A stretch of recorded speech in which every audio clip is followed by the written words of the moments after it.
Pemirsa, aparat Polsek Kota Baru Jambi menggelar rekonstruksi pembunuhan sadis seorang sopir terhadap temannya. Pelaku menitipkan uang kepada korban untuk diberikan kepada kekasihnya, namun tak disampaikan hingga pelaku emosi serang korban dengan senjata tajam.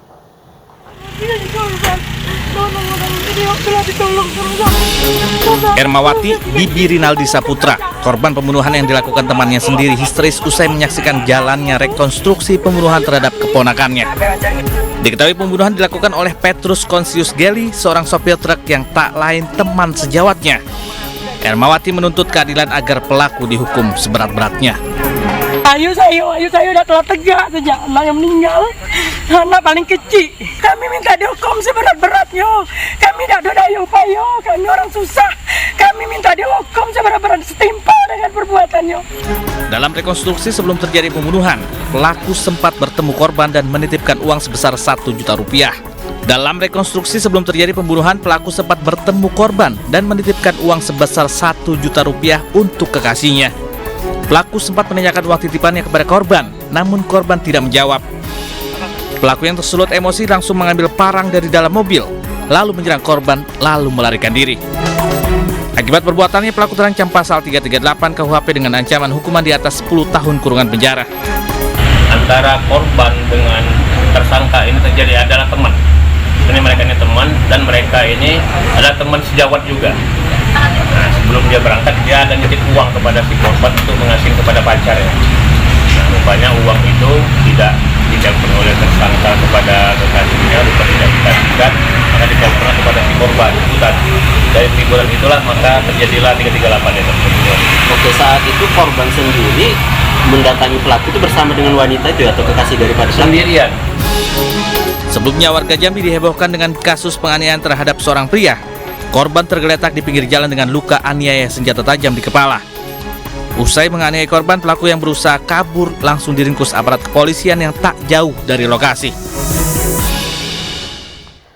Diduga stres dan ketakutan karena terancam hukuman berat, pelaku sodomi terhadap anak sekolah pingsan saat sesi konferensi pers di Polsek Batu Aji, Batam. Pelaku terancam hukuman 15 tahun penjara.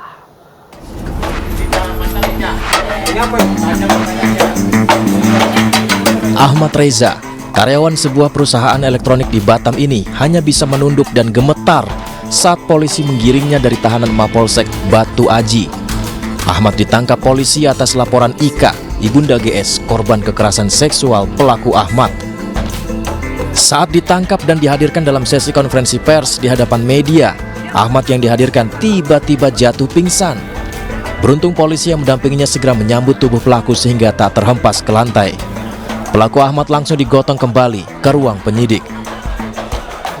Menurut Kapolsek Batu Aji, Kompol Restia Oktan Guci, Kapolsek Batu Aji, pelaku Ahmad dan korban GS awalnya berkenalan melalui aplikasi Wala pada awal bulan April lalu. Umur 13 tahun. Masih sekolah? Masih sekolah. Terjadinya si korban dan pelaku masuk dalam aplikasi Wala.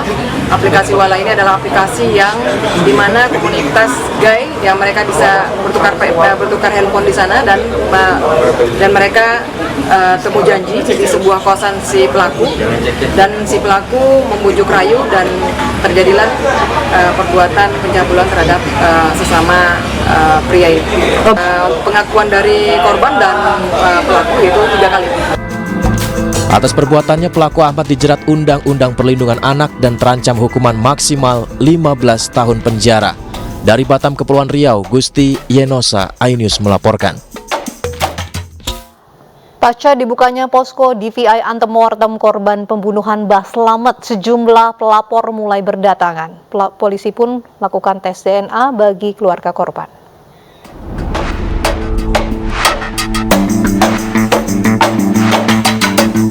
Sejumlah keluarga mulai berdatangan mengadu ke pos DVI Polres Banjarnegara, Jawa Tengah.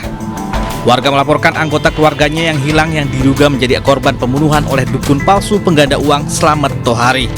Hingga Jumat pagi, Polres Banjarnegara telah menerima 14 laporan kehilangan orang. Tim DVI yang kemudian melakukan pendataan para pelapor dengan mengumpulkan data antimortem. Data-data tersebut nantinya akan digunakan untuk pencocokan data postmortem ke 9 korban yang belum diketahui identitasnya. Para pelapor berasal dari sejumlah daerah seperti Jakarta, Palembang, Lampung, Magelang, Wonosobo, dan Yogyakarta. Sementara itu saat ini ada 2 keluarga dari Lampung yang diambil sampel DNA-nya, yaitu anak dari pasangan Suheri dan Riani, serta anak dari korban Irsad dan Wahyu Triningsih. Tes DNA sudah diperiksa? Sudah ya. Harapannya gimana? Ya, kalau cocok bisa dibawa pulang. Bisa langsung dibawa pulang ya. Memang hilang kontak dengan Bapak sudah kapan? 2 tahun lalu. 2 tahun lalu. Pamitnya memang ke arah Banjarnegara? Enggak, mau kerja di tempat lain. Mau kerja. Hingga saat ini dari 12 korban pembunuhan Slamet Tohari, sudah 6 jasad yang telah teridentifikasi. 1 diantaranya atas nama Parianto, warga Sukabumi, Jawa Barat yang sudah diambil pihak keluarga untuk dimakamkan kembali dengan layak.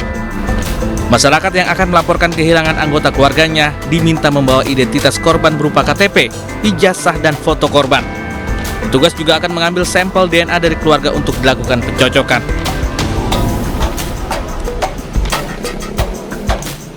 Dan untuk mengetahui informasi selengkapnya, kami telah terhubung dengan Elis Novit di Posko DVI Polres Banjarnegara, Jawa Tengah. Selamat sore, Mas Elis. Selamat sore, Uci. Ya. Mas Elis, sampai saat ini sudah berapa korban yang berhasil diidentifikasi tim DVI? Ya, baik, berdasarkan laporan kami, pantauan kami di lapangan, maksud kami sudah ada 3 korban yang sudah berhasil diidentifikasi. 3 korban itu diantaranya adalah Parianto, warga Sukabumi yang kemarin sudah dimakamkan oleh pihak keluarga, dan yang kedua itu Irsad dan Wahyu, itu merupakan pasangan suami istri yang berasal dari Lampung. Sementara 9 korban lainnya masih belum bisa diidentifikasi. 9 korban ini, 6 diantaranya adalah laki-laki dan 3 adalah perempuan.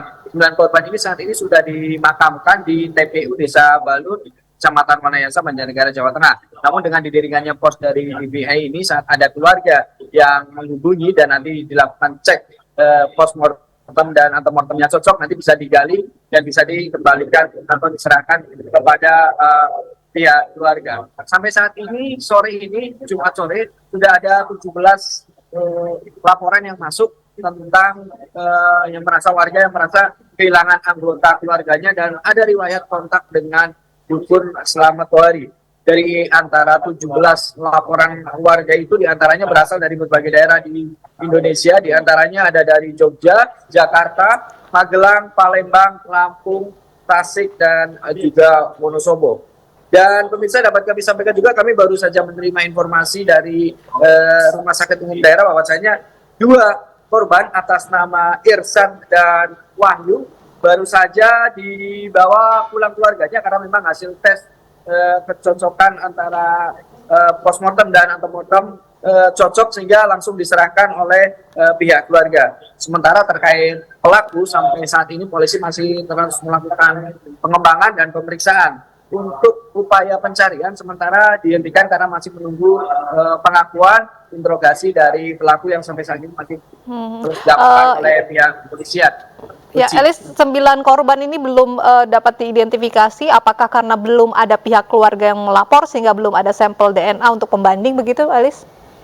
Ya, betul sekali, Uci. 9 korban ini yang 6 diantaranya laki-laki dan 3 perempuan, memang belum ada warga atau masyarakat yang melapor ke pos DVI ini merasa kehilangan anggota keluarganya. Namun dari laporan 17 ini memang nanti akan di cross check dan disortir oleh petugas untuk mencocokkan dengan cara tes DNA ini. Dan kami juga menyampaikan kepada masyarakat bahwasanya jika ada anggota keluarganya yang hilang dan pernah ada kontak dengan pelaku, dukun nanti bisa mendatangi pos DVI tentu dengan membawa sejumlah persyaratan, diantaranya KTP, ijazah, dan juga foto korban.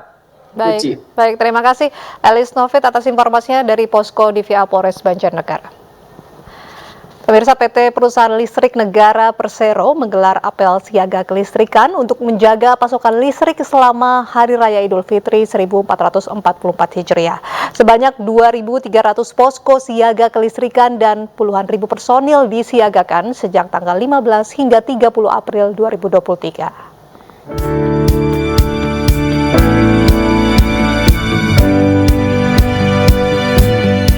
PLN memastikan kesiapan pasokan listrik lancar, mulai dari isis pembangkit, transmisi, personel hingga peralatan yang mendukung. Apel ini berlangsung di halaman kantor PLN Pusat Jakarta Selatan. Selain itu, perseroan menyiagakan sebanyak 20.130 personel PLN, diantaranya 61.560 tenaga ahli daya, yang terdiri tim pelayanan alih daya dan pekerjaan dalam keadaan bertegangan (PDKB).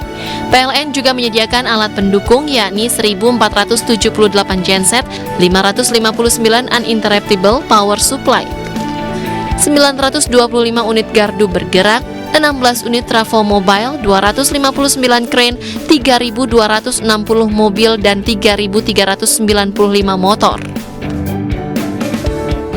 Kita melakukan maintenance jauh-jauh hari sebelum adanya Ramadan dan Lebaran, sehingga dalam menghadapi Ramadan dan Lebaran ini semua maintenance untuk pembangkit kita sudah dilaksanakan sehingga tidak ada downtime. Selama periode siaga ini PLN menyiapkan ada lebih dari 80.000 personil maupun petugas lapangannya. Ini terdiri dari 20.000 sekian personil PLN dan lebih dari 61.000 petugas lapangan yang akan standby selama 24 jam menjaga keandalan listrik.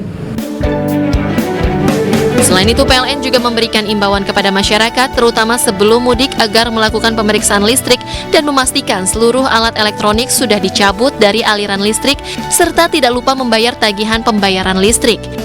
Dari Jakarta, Nurul Alfi Laksana, iNews melaporkan. Usai jeda ini sore akan dilanjutkan bersama rekan saya, Fazila Hairunisa. Ya, Fazila, ada informasi apa di segmen selanjutnya? Hai Uci, nah ini pemirsa, usai jeda karena ada informasi mengenai jelang perayaan Paskah, Gereja Katedral Jakarta melaksanakan Jalan Salib. Jangan kemana-mana, tetaplah bersama kami.